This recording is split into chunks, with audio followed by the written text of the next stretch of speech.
সাধারণ ব্যাপার, বহু বিদেশি নাগরিক ভারতবর্ষে আসছে, কলকাতায় আসছে, তসলিমা এসছেন, এর মধ্যে বিশেষ কি আছে? তার জীবনহানির জন্য পরিকল্পনা করেছিলেন। সেই মৌলবাদী উত্থানের পেছনে তৃণমূল বিজেপি উভয়ের যুক্ত হাত ছিল। সেদিন তিনি বেঁচে না থাকলে আজকে তিনি আসতে পারতেন না।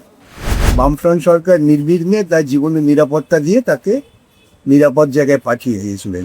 বের করে দেওয়া হয়েছিল, ওর জীবন বাঁচানো হয়েছিল, এটা ওকে বলবেন রাত্রিবেলা ঘুমের আগে চিন্তা ভাবনা করতে।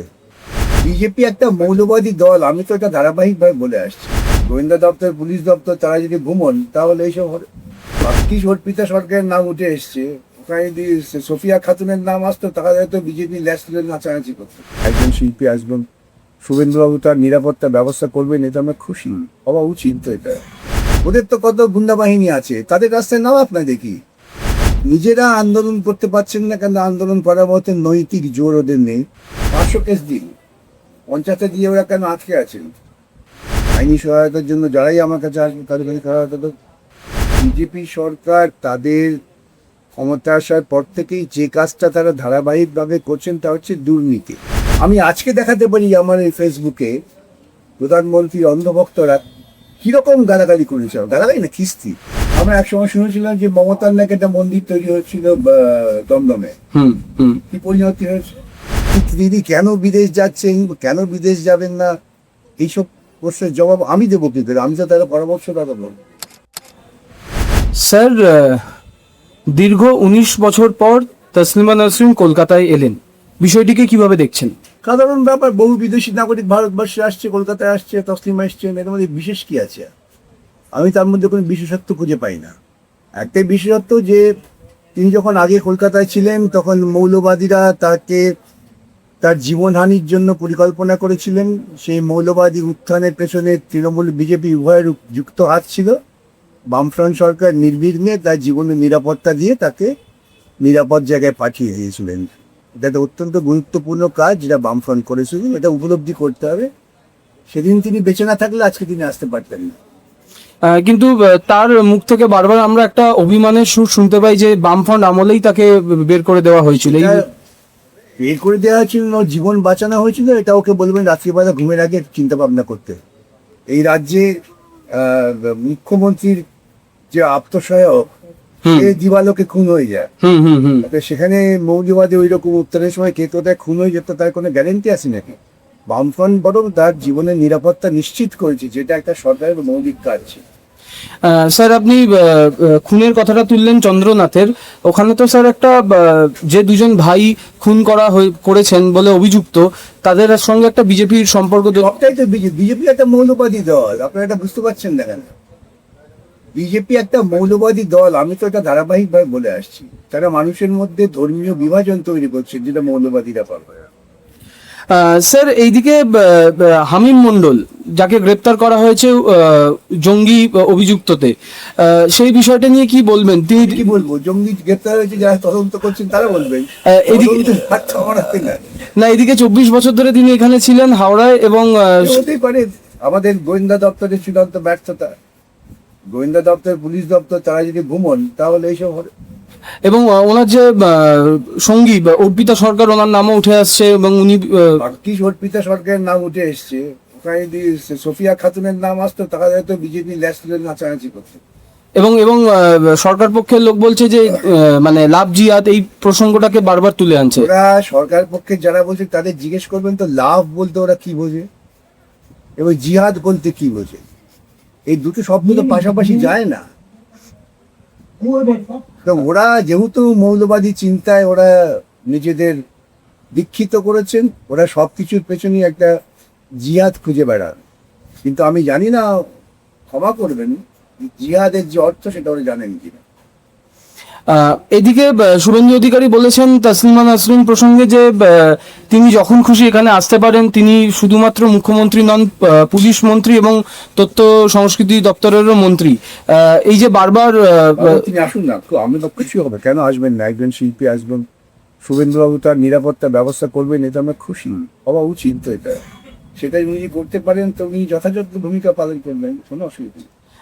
এদিকে স্যার নিট পরীক্ষা সংক্রান্ত বিষয়ে আর একটা তথ্য সরকারি পক্ষের লোকেরা বারবার তুলছেন যে যখন মানে কেরালায় যে ইউপিএসসির যে বিষয়টা পেপার লিক হলো, পাঞ্জাবের যে পেপার লিক হলো, এই বিষয়গুলো নিয়ে কেন কেন সিজেপি পার্টি আন্দোলন করলো ওরা না? করছে না কেন?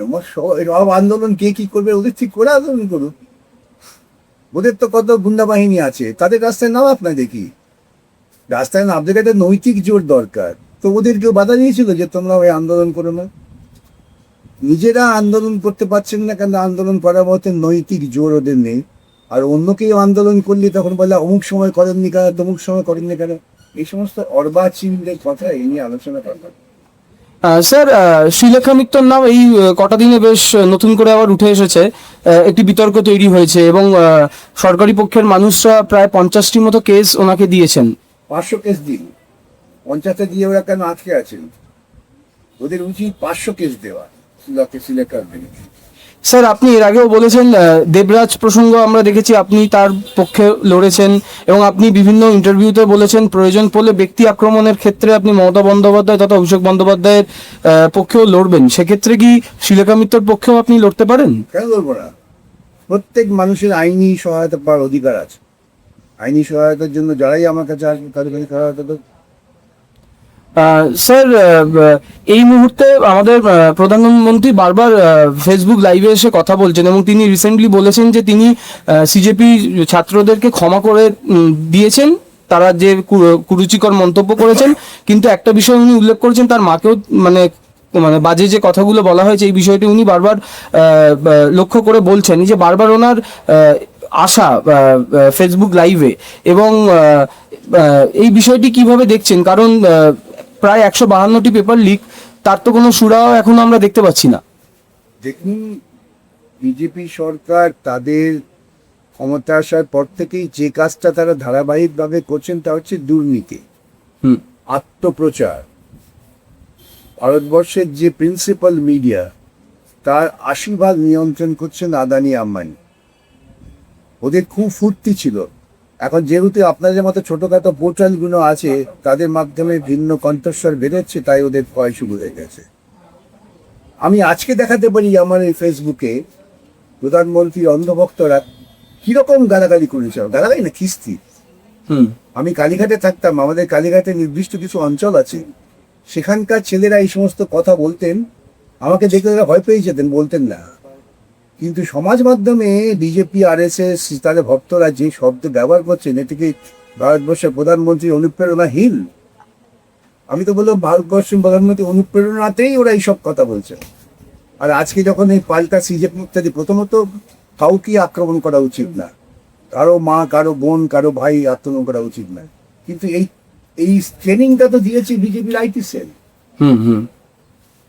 আর স্যার আমরা রিসেন্টলি পেপারেও বলুন বা সোশ্যাল মিডিয়াতে দেখছি একটা নিউজ ঘোরাফেরা করছে যে প্রধানমন্ত্রী নরেন্দ্র মোদীর জির মন্দির তৈরি হবে বিহারে। এই প্রসঙ্গটা কিভাবে দেখছেন?